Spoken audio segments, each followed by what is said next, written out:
Hello, my name is Fruit Salad, and here's a guide on Sonic Advance 3 speedrunning. This guide will explain the basics of the physics, mechanics, and moves that are used throughout the speedrun. This should be a good place to start if you are looking to speedrun Sonic Advance 3. This guide uses some sources from Kirbymastah's text guide on speedrun.com. I will link his guide in the description if you prefer text. Spin dashing is your main way of getting instant speed at the start of an act, or in case-by-case scenarios. You get more speed if you tap A at least twice after holding down, as opposed to once. We call these two spin dashes 1 taps and 2 taps. The best way to accelerate at the start of an act is to do a 2-tap spin dash and a small hop followed by a full hop. More on this later. Sonic Advance 3 lets you build speed repeatedly by jumping, rather than the first two Advance games where ascending will slow you down. Jumping to accelerate and maintain speed is a good way to run through segments without tag actions.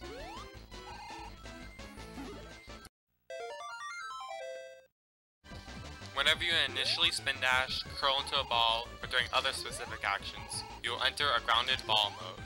In this state, you will lose speed on level and uphill surfaces and gain speed on downhill surfaces. You also cannot control the directional influence of your jump if you jump out of ball mode. If you compare these two scenes together, Sonic needs to fade to the left to go on through the water slide below. If you curl into a ball while on this downhill slope, you will go down the slope faster, but you will not be able to control your jump. Using an aerial move such as Flight, Hammer, or Cheese will give you air control once again. If you cancel out of ball mode as soon as possible by doing a short jump, you will be on foot again. Afterwards, you can gain more speed by doing a full jump. That is why a small hop, followed by a full hop, is the most efficient way to gain speed disregarding tag actions. If you jump on a sloped surface, whether upwards or downwards, the height of your jump is affected. Jumping on an upward surface makes your jumps higher, but you will lose horizontal speed. Jumping on a downward surface makes your jumps lower, but you will gain horizontal distance and speed. Jumping on upward slopes is a good idea for leaping over set pieces and getting height that you need, though be careful that you do not lose too much speed. It is generally not advised to do upward slope jumps if you are stuck in ball mode. A technique that I personally call the 90-degree ramp jump is a variation of the slope jump. This is used on the slopes that ramp upwards 90 degrees and then drop off. This jump helps you land faster and avoid unnecessary airtime. Although you can accomplish the jump in ball mode under certain circumstances, it is generally not advised to do so, due to it being both harder and slower.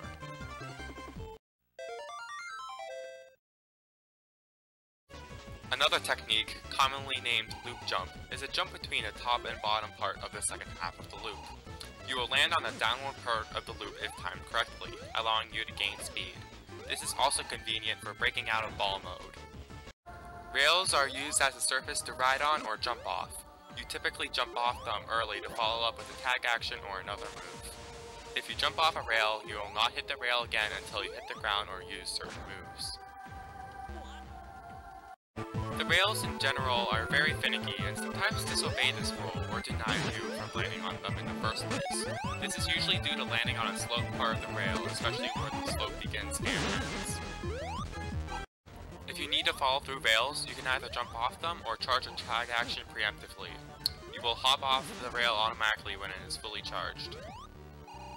It is also worth noting that rails count as slopes, so you can slope jump off them also. There are a few minor differences between the NTSC version and the PAL versions. The PAL versions of this game have slightly faster air mobility, while the NTSC versions allow you to do off-screen boss monologue skips. The differences are mostly negligible though, so there's not much to worry about. Charging a tag action takes 1.5 seconds. Tag actions are your main source of maneuverability and they vary based off of who is your partner. The movement involving tag actions is the most important part of this run. While holding your partner, your options become limited until you use your tag action. You are kicked out of boost mode, you cannot curl into a ball as you jump, you cannot spin dash or curl into a ball on the ground, you cannot use any attack moves, and you can't use aerial moves until you use your tag action. Something important to note before I get into specific character tag actions and team attributes is the tag action cancel. You can cancel a tag action either holding your partner or mid-charge, the latter being more preferable. If the tag action is cancelled and you're still holding R, it will charge your tag action in just 1 second rather than 1.5 seconds. You can cancel it by doing the following: taking damage, using certain stage elements, entering a loop or running on an extreme slope, running through a spiral, using grounded attacks such as hammer, or aerial attacks such as air dash, spin dashing, or giant stepping. Now, why is this useful exactly? Let's say you need a tag action charge as soon as you break a wall. In this context, 1.5 seconds is slow. If you cancel a tag action charge with an action move beforehand, you will only have to wait 1 second before you have your tag action charged. When on an extreme slope surface, you will only cancel your charge when the tag action is fully charged. It is also worth noting that you can only cancel a charge with an attack before the tag is fully charged. Your tag action's function is determined by which partner you use. While the tag actions are the same no matter what lead character you pick, the attributes and abilities are based off both your main character and your partner. We will talk about the 4 teams used in any percent in this video, as they are the most often used teams. I will release a separate team guide describing other teams for 100% and all stages categories.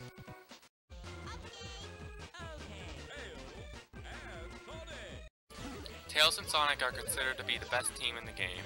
This is simply because Tails can combine the velocity gained from Sonic's tag action and his flight to gain massive amounts of horizontal distance, along with decent vertical distance as well. Unlike in the classic games, Tails does not lose horizontal speed when flying, but he does move slower vertically. On both the ground and in the air, Sonic will give you an instant boost of speed that sends you into boost mode.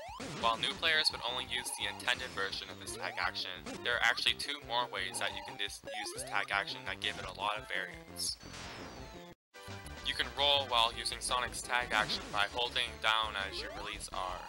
While it puts you in ball mode on the ground, you can do it in the air and land on foot. Curling into a ball as you use Sonic's tag action gives you about 20% more speed, so you want to use it over the standard variant in most circumstances. You only want to use the standard variant if you will go too far with a Sonic tag roll, or if you think you will get stuck on a slope. You can also use Sonic's tag action to perform a double jump with very high horizontal velocity. This jump is very useful for jumping over big gaps of obstacles and making navigations of levels considerably easier. In some circumstances, this is the most optimal or the only way to gain vertical height you need. This technique is done by simply holding R, pressing pause, letting go of R, and holding A, and then pressing pause again. This will ensure a Sonic tag jump every time, so long as you do it right. Sonic tag jump can be done without pausing, but you have to let go of R and hold A on the exact same frame, making it significantly harder to do. They are one of the 4 teams that can do tricks by releasing R after using set pieces such as springs and ramps. Tails can do a trick in 3 directions: upwards, forwards, and downwards. While mostly slower than just using Sonic's tag action, they're a good niche for areas where charging a tag is slower. Forward trick is a move where Tails flutters in a small upward arc. It is useful to cancel upward momentum while still moving forward. Upward trick lets you leap into the air high to reach higher places. Mainly useful if you can use it before charging a tag. Downward trick is a dive downward with no lag upon landing. However, you cannot move during this trick, making its use situational.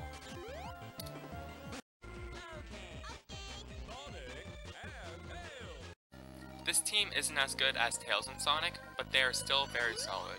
They can tackle zones such as Ocean Base considerably faster than Tails and Sonic can. Tails is good as a partner for stages with lots of vertical climbing segments or shortcuts too high for Sonic partners' teams. The grounded version of Tails' tag action will launch the character high in the air at about a 30-degree angle forward. This is the highest reaching tag action in the game. This tag is very useful specifically in Ocean Base, but it is also decent for scaling some of the game's other levels. This tag does not have a hitbox, so you are vulnerable while using it. It also has some cooldown before you can use another tag. The aerial version of Tails' tag action will have Tails hold the lead character and give you control of Tails. It is considerably slower than the grounded tag, but it is useful for awkward areas where the grounded version isn't available. In some categories, it is used to clip into set pieces in Cybertrack. Sonic has a bunch of quick, useful tricks that you can use to optimize speed after using springs and such. Forward trick pushes you forward while protecting you with a big hitbox. Up trick is quick and can reach slightly higher spots, along with cancelling horizontal momentum. Down trick is mostly useless, so don't worry about it.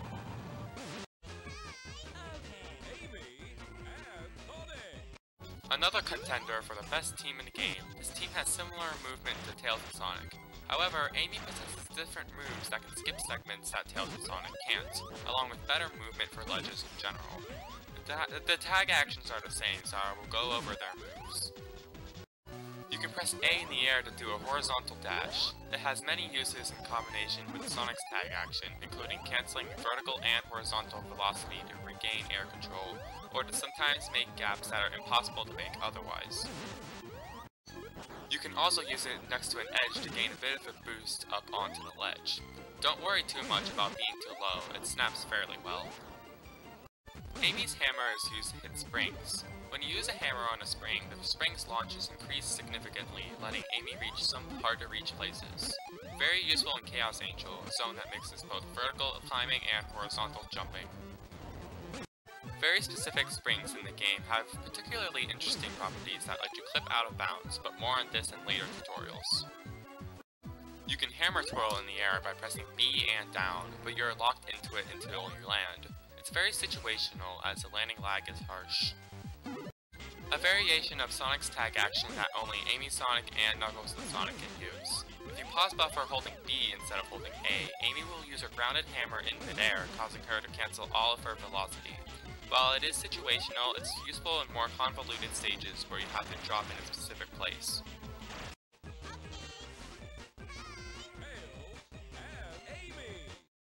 Tails and Amy are used for the last part of the run, mostly due to Tails' increased vertical velocity from his flight.